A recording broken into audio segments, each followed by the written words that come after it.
You must have heard the word Ikigai somewhere. If you haven't, then it is a Japanese word basically meaning the meaning of life, the thing which you live for, your passion, your life's meaning, project, or whatever you want to call it.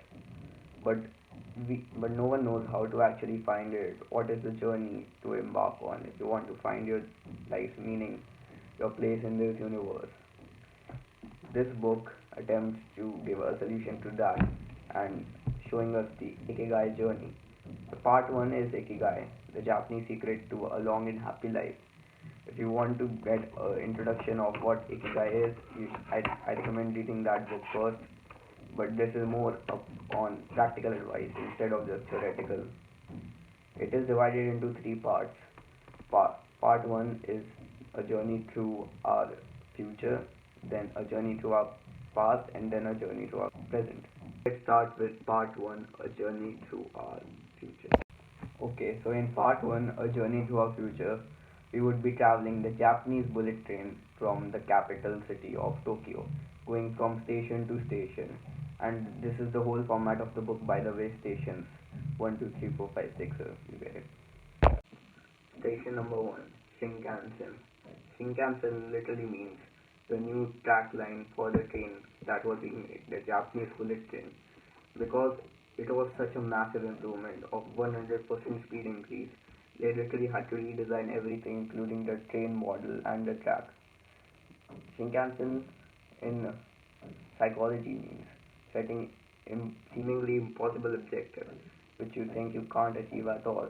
But when you devote your time and energy towards achieving it, you actually find out new solutions and you actually end up achieving them. Like the Japanese bullet train was seemingly impossible, like how a train could go that fast. But when they redesigned everything, they actually achieved it. So that's why we should. The quest for you is set a Shinkansen objective for you, which you think you can't achieve at all, and you'll discover you might end up achieving them. In the continuation of Station 1, there is Station 2, which is Mount Fuji. The first person who climbed Mount Fuji had had done a remarkable achievement because everyone before thought that it was impossible to climb it. Therefore, we should find our life's own Mount Fuji's, like things you think you can't achieve, like the Shinkansen objective, but your Mount Fuji. You need to climb it to break your barriers. This way, you end up growing as a man and achieving more and more in life. Station number 3, Ganbarimasu, or not giving up. In Station 1, we set our Shinkansen objective, but we can never achieve our Shinkansen objective if we give up too early. The power of patience and perseverance is incredible.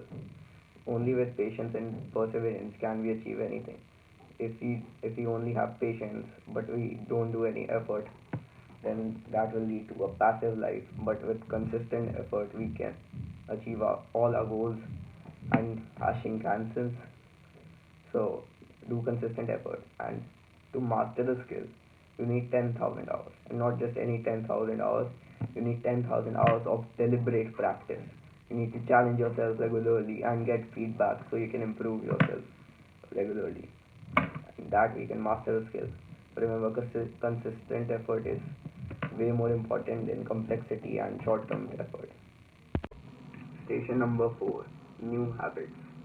Habits are basically automated tasks that our brain has automated because we do them many times and it gives us some type of reward, right? So the habits can be the good or bad for us, and they can good habits lead us towards success and bad habits lead us towards failure.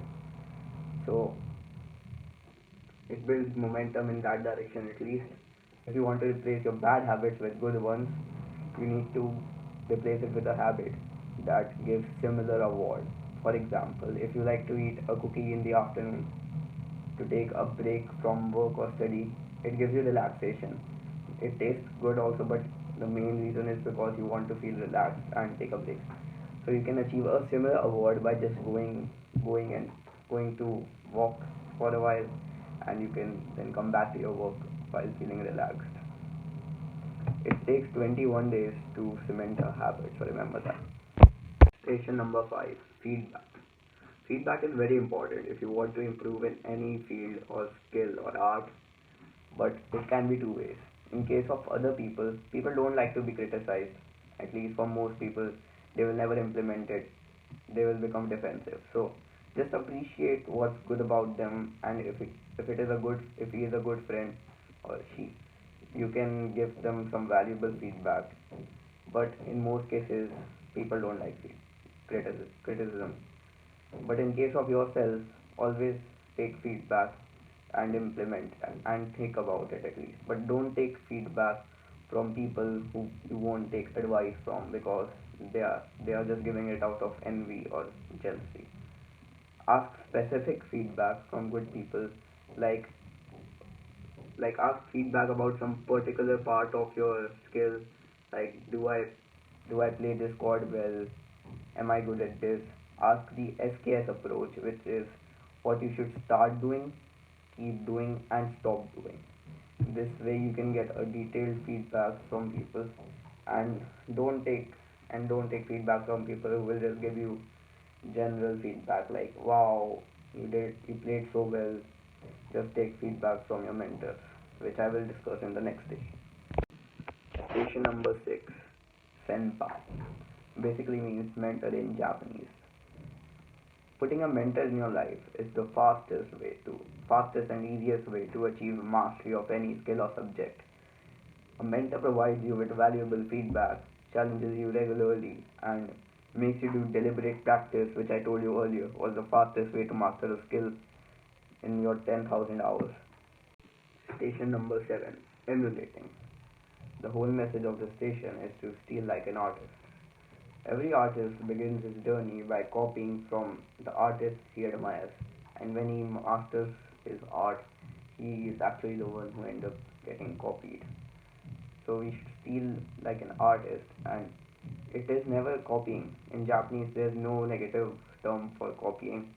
It means basically stealing or taking inspiration from someone and adding our own element to it.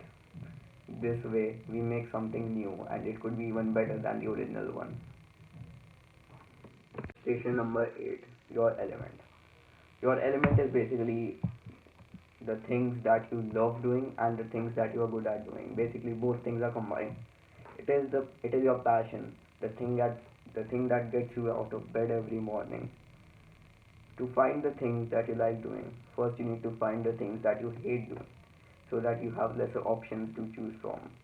And eventually, by eliminating all your options, there will be very few left, and you can get a rough idea of the things that you like. For example, if you like doing creative work like art or logical work like maths, by making list of things that you love and hate doing, you get to know yourself deeply and more. Eventually, you will find your element. Keep on doing that and never stop. Station number 9, Franklin. Strengthening our virtues. There are 13 virtues: temperance, silence, order, resolution, frugality, industry, sincerity, justice, moderation, cleanliness, tranquility, chastity, and humility. I'm not going to explain all of them, you can read about them. But if you want to get perfected in these virtues, you can make like a habit tracker sort of, and checking the box each day if you did them or not. You need to start by focusing on one or two virtues for a few weeks. Then when you become good at it, you add one or two more, focus on them, and eventually you will perfect all 13 of these virtues. This is what Franklin did, I guess, and he perfected his virtues. Station number 10, Gashuku, or Shinkansen sessions. It is basically telling us about deep work sprints or flow state in which you do some sort of objective that you set, like, and work towards your Shinkansen objective in complete flow state. It needs to be a distraction free zone. You work for 1 or 2 days and you can get so much work done. It could be many weeks worth of work that you can achieve. This is achieved by complete focus work or deep work. That is so powerful. Station number 11, adventure. You need to step out of your comfort zone. Staying comfortable won't make you grow and it will make you stale. It will lead to mediocrity and a boring life.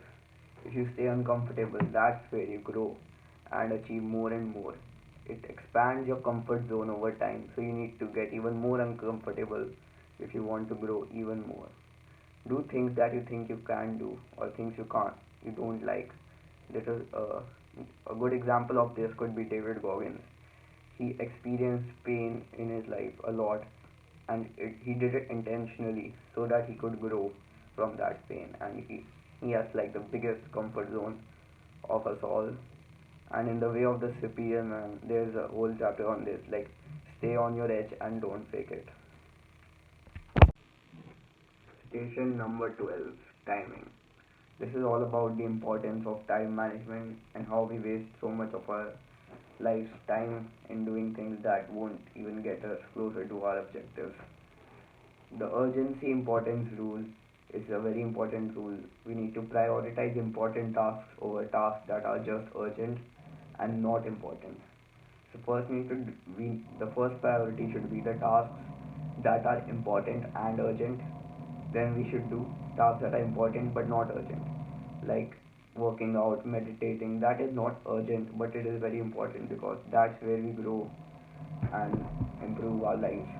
But most people do that. We complete the urgent tasks first, which are just distractions, in my opinion, like completing your homework, which could be important for some people, but like sending emails, checking emails, that's just urgent stuff. It's not important for your objective.